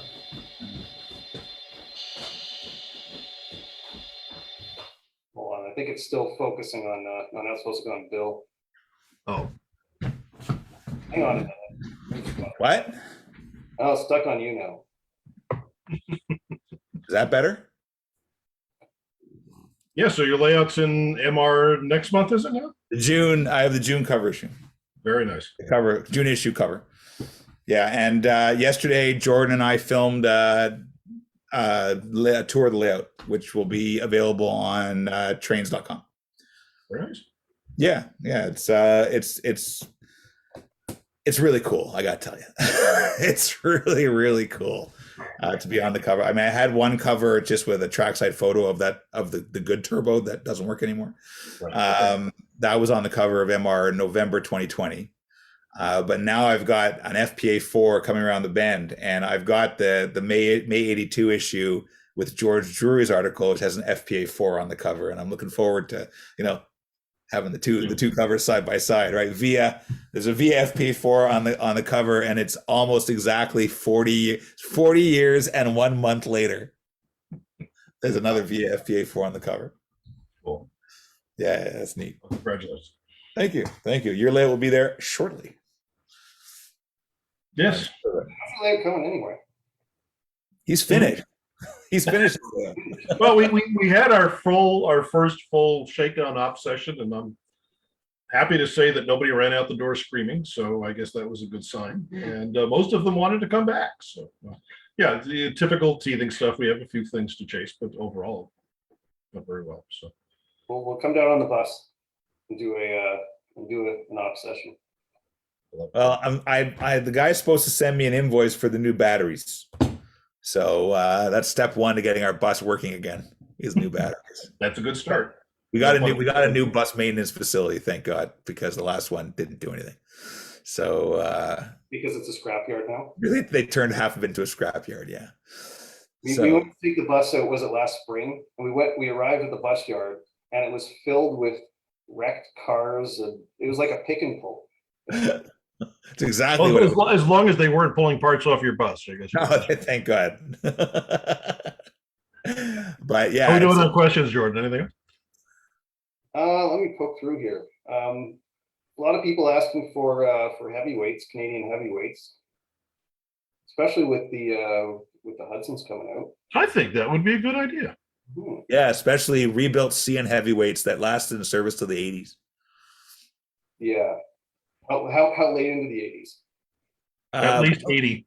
At least 80. Yeah, there were quite a few still in service in 80. Yes. Talk amongst yourself for a second while I find a question. Isn't Bobby supposed to be sending you questions? I'm scrolling through. Oh, okay. Anyway, talk about your layout. We could talk about how are things, Bill? Didn't you have a party on the weekend with a gazillion people? No, it's just a small family affair, 15 people. 15. That is a small family affair. Doesn't your wife have 90 cousins? Yeah, but we didn't invite everybody. I'm not kidding, everybody. His wife really does have 90 cousins. Well, they're not all cousins. Some are kids and grandkids. Anyway, well, how many siblings does your wife have? Came from a family of 8. 8. And they all have their own, and then some of them have their own, and so on. A lot of nieces and nephews. Let's put it that way. Amazing. How about doing a BL2? That's actually no. Don't joke. I think that would sell. It keeps coming up. Oh, Yeah. It's been over 30 years since the proto model came out. yeah. Right.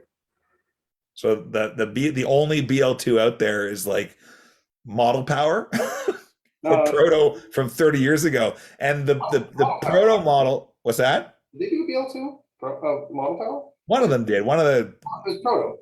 no before AHM, I think maybe. AHM thing. So, but here's the thing. There was less time between the AHM model and the proto model than between the proto model and today. I seem to recall the proto model had -2 side frames on his Slumbers. I'm not against it. I think it'd be a neat project. I think the BL2 would be. I ran behind one it was in eastern Pennsylvania, near what's that tourist line there that Upstate New York, I think there was, well, actually, I'm not sure. There's Saratoga. Saratoga, right. But they're not there anymore. They closed. Seriously? That was only 5 years ago. Right.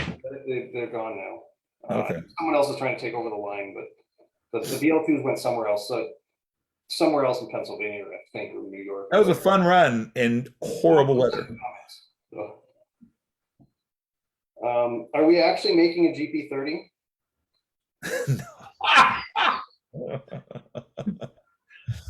No, that was a great post. I gotta tell you, it was beaten by the Rapido UK's post. Rapido UK posted a picture of the APTE painted up in intercity livery, 2 different intercity liveries.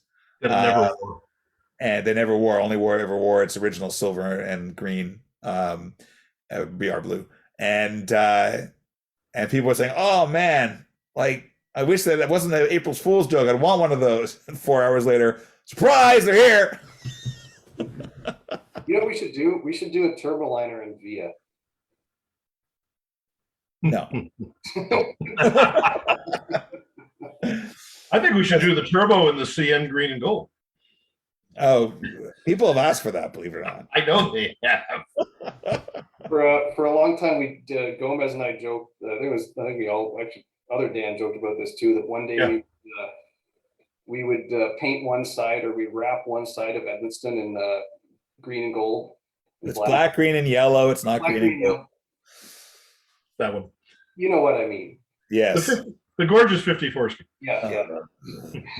When I was building the coach in my basement, I was chipping off the paint on the door. It was sanding, but it just fell off, and there was this big splotch of green directly under the vehicle, because the gray came off with the blue, and then there was this untouched section of green. Now, stupidly, I probably should have chipped it off and kept it as a paint chip for us to match.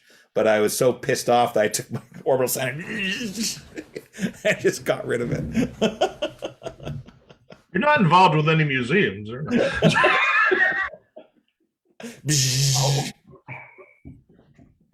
Are we going to be showing up at the Great British Train Show this year? That's in Brampton. Of course, we were sponsored. We sponsor the Great British Train Show. When is that? We'd like Bill to be up here, but we don't think he'll be able to get here by then. Yes. When is it happening? When it's the last weekend in April, and Mark Stapleton is one of our warranty guys. He's a British P4 modeler. He's organizing our display. The UK team is sending over samples. We'll have a nice booth.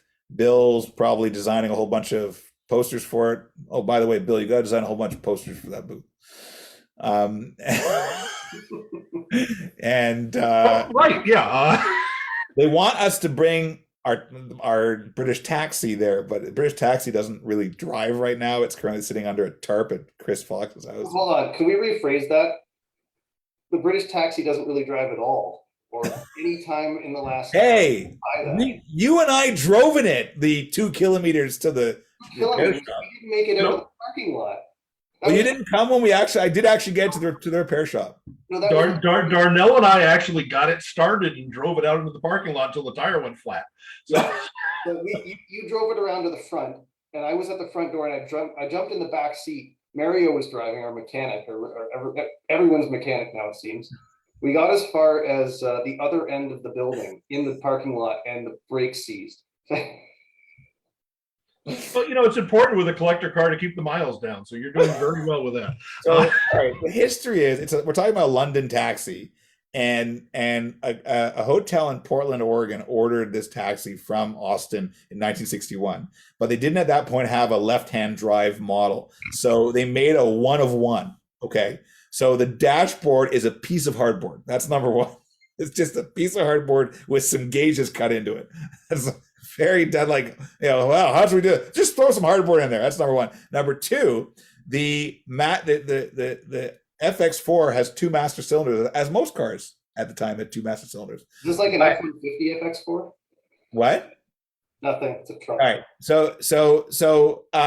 But the FX4 was on the passenger side in the UK, which then the master cylinders, but on the North American left-hand drive, they became on the driver's side.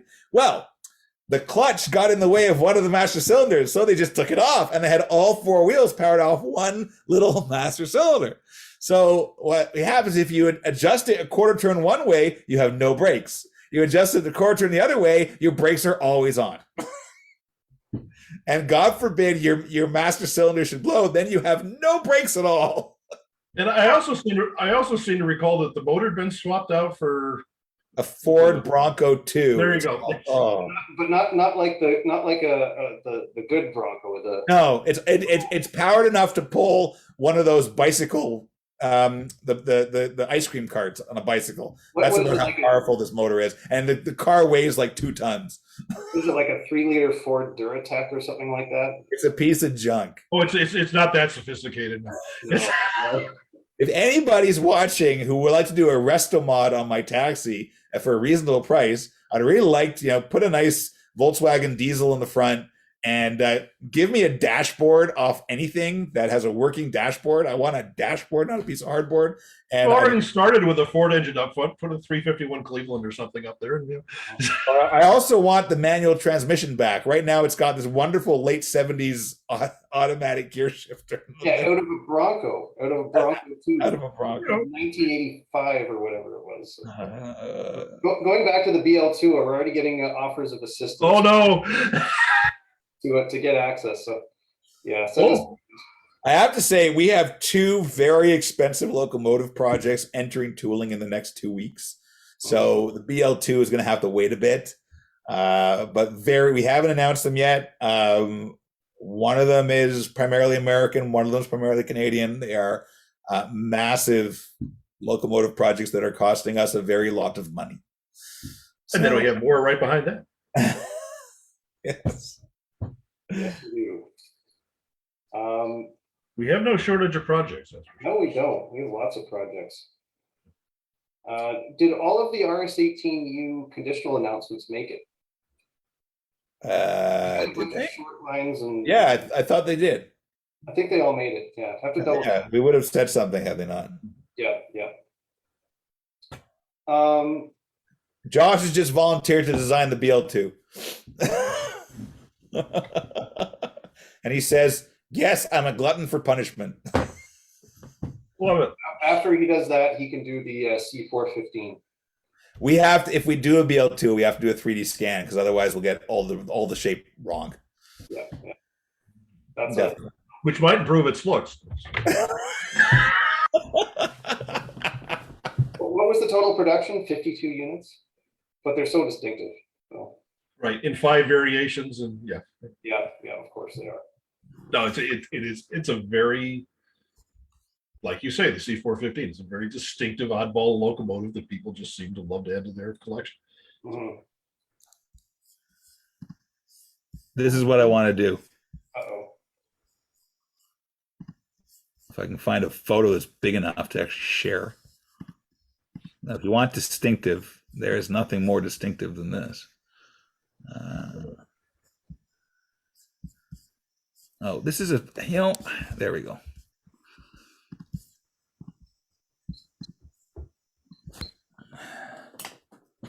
Best locomotive ever.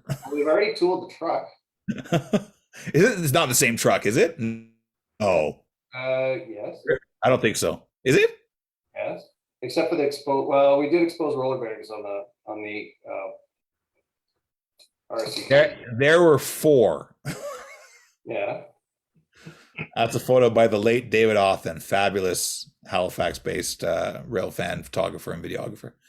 Yeah, that's what we should do. You want distinctive? That's what we should do. That's very distinctive. There were 4. You know how many we'd sell? 8. Honestly, people would actually buy those. People would buy those. I wonder when that would show up. There you go. All right. Well, at this rate, here, Bill, we'll squeeze it in after we do all those Canadian steam engines. So you should have it by the late 2040s. Yeah. I'll be my little rocker in the corner. Bill, how is the tooling for the Northeastern coming along? Very well. We've got our first samples in. Had a bunch of tweaks and adjustments. They're adding, making those now, and then they're adding rivet detail and some of the things they hadn't added on. Can we show the sample by telling people that the handrails are being made smaller? Yeah. Do I have anything of it? See, we're afraid to show photos of this, the first sample, because the factory, the tooling shop, made the handrails all the larger than was what was designed. So we had to have them go and recut them. But we knew if we shared photos, everyone would post them on forums and say, "Oh, this is terrible! Look at those big 1970s handrails, eh?" So, which is actually, in fairness, exactly what we said when we saw them. We haven't shared the photos, but we do have this. We have the. Oh, hang on a minute. Let me. My wallet's safe. I'll keep my protos. So. Yeah. Right. Oh, perfect. My wallet's safe. I'll keep my Tyco. So yeah, I'll give me a minute. So share. You should be when we're in meetings with Janet and Mohan, and she shows share screen. We always end up seeing stuff she doesn't want to share. So it's a good thing that you're a little bit. She always says, "Hey Janet, that's your list of passwords. Can you share?" Oh, come on. No, so you can't. You're only showing the one window, so we can't see the pictures. All right, hang on. We're going to do this again. But I got the photo open. So talk among yourself. There's only 2 of us, apart from you. How have the Northeast? We had to do the same thing. They've been selling pretty well so far, I guess. All right, so there we go. So yeah, this is the first is the CNJ version, which has the Allen wood roof walk on it. It's got the single blanked window over up by the stovepipe there. That doesn't look that bad. We could show that on our website. Yeah, sort of. There's the underframe, which actually looks really nice. Is the Duryea cushion underframe. We've actually had so this brings up a good point. We've had a lot of questions about why aren't you doing the Penn Central versions? Why aren't you doing the Rock Island versions? Why aren't you doing the Chicago Northwestern? Those all had standard rigid underframes that were completely different configurations. So that's not to say we may not do that in the future, but on this first batch, they don't match the specs in the model. Lehigh Valley, the end rail. I like the rain gutters on the above the windows there. Yes, that was this. There and on the cupola, that was a distinctive feature of the Valley cabooses, as was this end rail in here with the plates, so it has a unique end. More on the body. We are doing window blanks, as you can see. So this would be the modernized Reading caboose. It's got the Taylor trucks on it. These are actually the modernized windows with the aluminum screens and so forth on them, and then the blanked windows. So what's the fat part that we're looking at? Is it that big, the L-shaped grab along the end there? What's so fat? These grabs, and these grabs are all half again the size that we specified. Okay. And so that's what they're redoing. Plus, there's a couple little adjustments on the cupola windows on the side. And then, of course, this has no rivets and so forth on it, which is... Yeah, that's always last, yeah. This is the Western Maryland version, which has little rain gutters on the end here, plus the underbody equipment box. So it is coming along. I mean, for initial first round test shots, they're not bad, but there are some things that I just wasn't happy with. That need to get How far out do you think updated samples would be? The end of this month, I think, is what the factory Yeah, told me. our mold shop is so backed up. They were closed longer than normal for Chinese New Year. They didn't get started up again for about a month. Plus, he's got a lot of projects he's working on for us. He's got so much that he's doing for us. I think we're his biggest customer at the mold shop. Yep. But he does a lot of stuff for British manufacturers as well, and German. So it's not just us. The difference is, this is the cool thing, right? This is how is Rapido able to tool so many projects? So when the British and German manufacturers work with this mold shop, they never meet him. They deal with their factory, who charges them the mold shop price plus 50%, sometimes plus 80%, and they charge the end client that much. We work directly with the mold shop, and we pay his price. So we pay the same price that the Chinese factories pay. And it's been that way for many years. We found this mold shop, it's got to be about 7 years ago or something like that, and 6 years ago. And we've been working with him. He tooled the M420. He tooled the B36-7. He does really, really nice work. Really nice work. Yeah. So he does almost all of our tooling now. And actually, he's even rented a warehouse next to his mold shop to store our molds, because our molds what he would do is he would make the molds and he'd ship them to the injection factory. And so I said to him just before Chinese New Year, I said, why are you doing that? Can't you inject the stuff there? He says, yeah, but I don't have storage space. So I said, well, why don't we rent a warehouse? He says, okay. So I love the way Colin explained it. He says in the email, the warehouse will cost this much for one warehouse, rent, insurance, and one half lady. What? One half Which lady. half? What he meant was that we needed an administrator to handle the books and stuff and whatever, and to would work half time. So he said one half lady. We'll just leave that alone. In all fairness, the quality of the samples, you look at the stuff that we're showing, the quality of the samples we're getting for first round samples is tremendous. I think the Slumber coach in particular is Slumber coach. Wow. Slumber coach, the county car, the tank cars, the X3 tank cars. I mean, all of these recent projects, the tooling has just been very, very good for a first round of parts. That's why we're able to close the order desk based on those first samples. We did that for the X3s.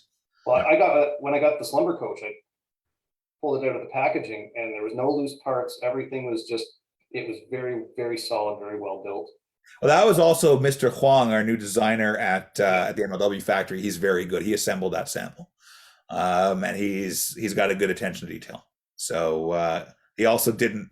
Often we get samples. It's like a football of bubble wrap, and you open it up, and a little bit falls off there, and a little bit falls off. Oh, and all the built-on ladders and stirrups are squished words.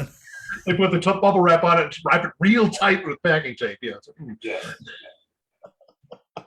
That's what people don't realize, how much work goes into making these samples even photographable. That turbo liner. Oh God. So when we did the video, we had to actually use samples from two different train sets. We had to use the coaches from the new sample, and we had to use the power cars from the first sample, and then kind of put them together, get down bits, and all the contacts were covered by paint, so we had very bad contacts on the power cars. And I opened it up so many times, eventually the whole coupler yoke just broke in two. And so like, okay, don't film that side of the train because this missing a part. That was actually good that we did all that work on the sample that day, because we actually figured out a couple of things that needed to be fixed. Yes, like the coupler length. Yeah. So the train keeps derailing. Like, why are certain cars derailing? I have 36 minute radius. What's going on? And then like Josh says, yo, you didn't know there's two lengths of coupler? What? So they were randomly installed. Some of them had like a display on a shelf coupler, right? And some of them had working couplers. And we didn't know. So it was just random. And the train was derailing on 36-inch radius curves. And it's got a close coupling system. How is it derailing? But we also adjusted the actual height of the coupler knuckle because they were so small that they were the slightest imperfection in track, and they were just like popping out. kept on leaving half the train behind. Even though both ends are powered. But that was a good revision. No exaggeration. 10 hours. Jordan came at noon and left at 10 p.m. and then drove back to Peterborough. he ended the night like, Snura, yeah. Jordan staying for supper. And also for a late night snack. And breakfast. And well, we went for lunch, supper. We had lunch together, supper together, and late night snack together. Yeah. It was a good video, though. With Dave. I shipped it to Dave Abelese, and he did a second part of the video. That was very cool too. One other question here on a different topic. We're going to be doing a more, Mexican freight cars is the topic, but just in general, there's a lot of stuff that we could do that's Mexican. We've never really touched that market. RS11s, PAs. The challenge we had when we tried to do one Mexican freight car is getting data, getting good photos. That was very, very hard. There's not a lot of rail fans down in Mexico who have historical photos. We haven't announced that yet, though. No, we haven't. But you still. If we were to do a Mexican freight car, we might have problems getting photos. Yes. So those of you who are Mexican rail car experts, get in touch with us and tell us you have 500 high quality detail photos showing all the data and all the little writing and number series and all that stuff, and that'll help. I'd love to do some of the Mexican PAs. I think that would be a neat special edition. But yeah. They've got a lot of neat stuff down there. They have those weird Hawker Tempo-like cars. Yes, Hawker Siddeley cars with the opening windows because they're too cheap to put air conditioning in. Oh, for many years, I mean, you look at some of the equipment, it's like a bit of a rolling museum down there. So, neat stuff. And then the freight cars, there's some great paint schemes on them. We're open to it, but we need material. Yes. The closest we have to Mexico is Craig in California, but everybody else lives very far away from Mexico.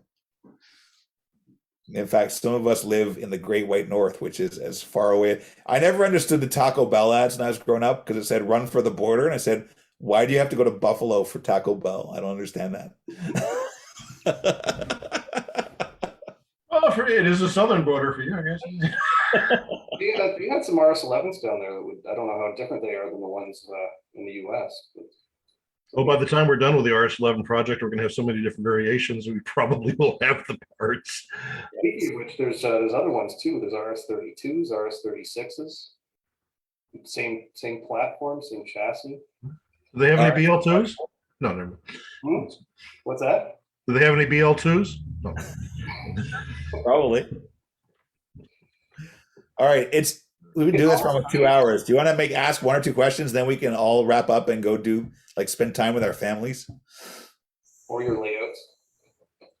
I finished my building. It's done. All right. Yes. See what I can find here. A lot of these we've already gone over. Talked about Mexican stuff, talked about BL2s. Why are you inviting us all to your mid-century modern house? When you bring the bus up. So when I moved into the house, I jokingly said in a meeting, why don't we use the bus and we can move all my furniture into the house with the bus? And Jason sat there, and we didn't realize his screen had frozen, but he sat there staring at the screen for like 30 seconds, saying nothing. And we just thought he was really just this look. And we brought it up later, and he's like, oh, that would have been a great idea. It would have saved me buying a U-Haul. Sorry. You can bring the bus up. The doors aren't very wide though. It's not like the back of a U-Haul. You can come and rail fan the one train a day. Once it goes up one day, it goes back the next day, and now it seems to be running in the middle of the night up to Havelock and back because. Yeah, I actually rented a van. My parents had to sell their cottage, and we had to clear it out. And if anyone's ever been to cottage country in Ontario in early April, we got stuck in the mud.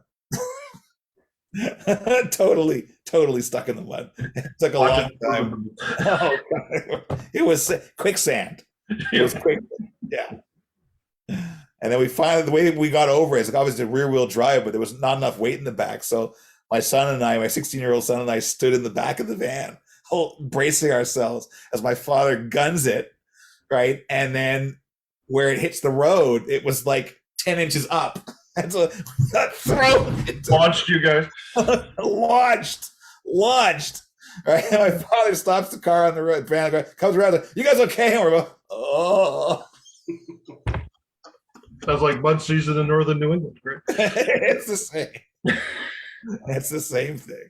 So 2 last questions, then we're going to wrap it up. Sure. One, how far along are the trailers or how far along are they in production? I think are they just entering production now? I know Matt's still got some artwork stuff he's got to do. We found some tooling errors in the trailers that had to be fixed. We could have brought them out. They would have been good enough for 98% of our customers. But we found some tooling errors. Tooling errors are still being corrected at the mold shop now. So while the order deadline was a couple months ago, they will not be in production for at least another 3-4 weeks. So always we feel it's better to fix the mistakes than just say go. So yeah, because it wasn't a project that was going to make or break our year. It's not like, major locomotive project that we had to really rush. We said, let's get it right and get it done. So yeah, actually there's an email between Matt and the factory I was reading today. Matt and Dan are joint project leads on this. And they're on top of it. That's all I say. They're really on top of it. But yeah, it has to, they have to finish making those corrections. Nice. Good. People asking for superliners. Isn't the superliner market? I mean, there's 2. Cato's done them. Walters has done them. It'd be neat to do one. I don't know the market size if there's enough for a third competitor. Concord did a basic version years ago too. Right. Well, so the most recently tooled one, Walters was tooled in the very early 2000s. Yeah, it was around 2001 or 99, something like in the late 90s, early 2000s. So it's probably due for an update. I think the area that we can really improve upon is the interior detail and lighting. The underbodies are virtually invisible. Yeah. So we'd still have a representation there, but we don't have to go nuts because they're invisible. Yeah, I think that is something you want to look at. The biggest challenge we're going to find, and that Walters had when they first made these, is that it's very hard to inject that huge, deep shell. It's challenging. I think they had to correct that. Didn't they retool that at one point? I think they did something to fix it because it bowed up in the middle. Yeah, and I think the next release they corrected that. But I know the headaches that we've had injecting our Bombardier bi-level cars. It's been difficult. The good thing is the Bombardier cars are painted, so you can hide some imperfections on the in the jet, like when the plastic hits, you end up with swirling. But our stainless steel finish doesn't do a good job at hiding any. It shows everything and it's reflective enough and highlights it, in fact. So, yeah. And there's less corrugations in a superliner than fewer corrugations. I actually think there's a few different Amtrak cars that they're looking at. Oh yeah. Superline among them. But, yeah. For future discussion. Yeah. Last question. I'm being asked to ask Jason about his new headgear from Dan Hull. Our new Dan, third Dan. Is that our third Dan? That Dan is third Dan. Yes, Dan Hull is our third Dan. 3 Dans and 42 people. Oh, the new headgear hasn't arrived yet. I don't know what that means. Yes. Last month it was the Jewish holiday of Purim, and we all dress up. It's like Halloween. And my son wanted to go as a knight who says knee. And I found on eBay in the UK a knight who says knee helmet. And ordered it immediately, and it arrived in the UK like the day of the holiday. So it's now been shipped to here. So I believe, I don't know if it's showed up at the office yet, but yes, my son has a Knight Who Says Knee helmet, and I'll be looking for, maybe I'll wear that in our next live stream. Bring a shrubbery. I'm doing these on a fairly regular basis. I think we've been doing one about every other month lately, but I want to get back to doing a monthly live stream after. They're so long. We only need to do them once every 6 months. Like you can just watch. It'll take people that long to watch it and repeat. Well, they're actually not quite as long when we don't have Jason on. Did you notice that, Jordan? We seem to get everything done in about an hour. But anyway, yeah. So if anyone, I know I'm fired. Check it on Facebook. Yeah, check it on Facebook. I do post these on YouTube usually a day or two after. If you're just they are our worst performing YouTube videos. Yes, they don't do as bad as you think, but you know what? They're great. If you know what I do, I like to listen to, like, when people save their YouTube or their Facebook lives, they post them on YouTube. They're great if you're just kind of building a model or relaxing. You can sit and you're working. Just listen to it in the background. Yeah, like a podcast. So that'll be on YouTube probably tomorrow. I'll probably do that tomorrow if Jeremy doesn't have a video to post. I'll do that pretty soon. And yeah, and check your email inbox. Our newsletter went out earlier this evening. Lots of 30 or so. Lots of new photos and some news. So go check that out. I actually like hanging out with you guys. We've been doing that a lot lately. Yeah, but I mean, like, Bill and I have been in the same room in 2 years. I actually, like, these Facebook Lives are just so relaxed compared to our meetings during the week when we're all under pressure to get stuff done. I think next time we'll do modeling clinics or something. I just find it very relaxing to just. That's why we end up going so long. It's just hanging out. Because usually when we're doing our other meetings, it's okay, guys, I'm in the meeting, but I'm only here for 8 minutes because I've got another meeting at 10 after 10. Oh, you should have seen today. Oh, I had to keep kicking people off meetings because I had to start the next one. Even Mohan bailed from our product meeting this morning. I gotta go. Got another meeting in 2 minutes. He had a meeting with ESU, I think, and then you had a meeting with someone else. I was in the ESU meeting and I had to cancel. I had to stop the VHA meeting. Say, guys, I gotta go. That's the end of and then I had a meeting with Josh after the ESU meeting. It was just meeting after meeting after meeting. It was. We had a good day yesterday. We filmed FBA 4s and ate falafels, not on a Friday. So. Yeah, the falafels were good, and it wasn't Friday, so they actually had falafel. Yes, that was good. Yeah. All these inside jokes. Should we sign off? I think so. I think it's been a good. Maybe we'll save the falafel on Friday story for another live stream. It'll encourage people to tune in to hear about why falafels aren't on Fridays. Yeah. You're actually assuming there's anybody watching it still at this point. I mean, good point. Exactly. If Dan Hull is watching, it's 2:00. There we go. Yeah. He's just getting trying to do a very good job tomorrow at the office. He's watching this till 2 a.m. Yeah. All right. Well, this has been a good one. So yeah, just check out YouTube tomorrow if you missed this. We'll post it there. We will see you later. Bye. Take care. Bye now.